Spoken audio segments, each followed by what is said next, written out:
அன்பு நெஞ்சங்களே அனைவருக்கும் வணக்கம். வெயிலோட தாக்கம் அதிகமாக இருக்குது. கண்டிப்பாக இன்னும் 15-20 நாளுக்கு வெயிலோட உக்கிரம் அதிகமாக இருக்குன்றாங்க.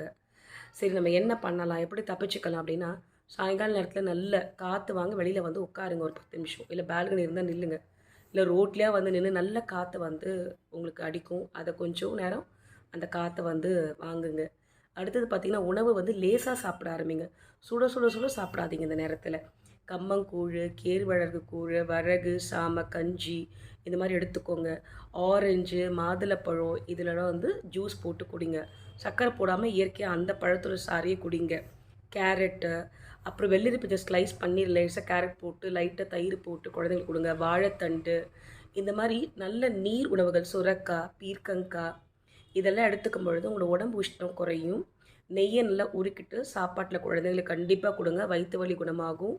அதே மாதிரி பார்த்தீங்க அப்படின்னாக்கா, தர்பூசணி பழம் உங்களோட நீர் ஆகாத ஹைட்ரேட் பண்ணுறதுக்கு நிறைய தண்ணி குடிச்சிக்கிட்டே இருங்க. 3 லிட்டர் தண்ணி ரெகுலராக குடிக்கணும்னா இப்போ 4 லிட்டர் தண்ணி குடிங்க. இந்த மாதிரி ஆனால் கிட்னி ப்ராப்ளம் இருக்கவங்களுக்கு டாக்டர்கிட்ட செக் பண்ணி தான் தண்ணி குடிக்கணும். ஆனால் தண்ணி ஈரப்பதம் இருந்துக்கிட்டே இருக்கணும். கண்களுக்கு கொஞ்சம் ஓய்வு கொடுங்க. ரொம்ப டிவி பார்க்காதீங்க, ரொம்ப மொபைல் பார்க்காதீங்க. ஏன்னா ட்ரைனஸ் வந்துடும். அப்புறம் அதுக்கு போய் நம்ம வந்து ட்ராப்ஸ் போடுற மாதிரி இருக்கும். தலையை வந்து காய விடாதீங்க. நல்ல எண்ணெய் தடவி உச்சந்தலையில் வைங்க. இந்த மாதிரி சின்ன சின்ன ஹெல்த் டிப்ஸ். நம்ம காலெல்லாம் வறண்டு போன மாதிரி இருக்கும், தோலெல்லாம்.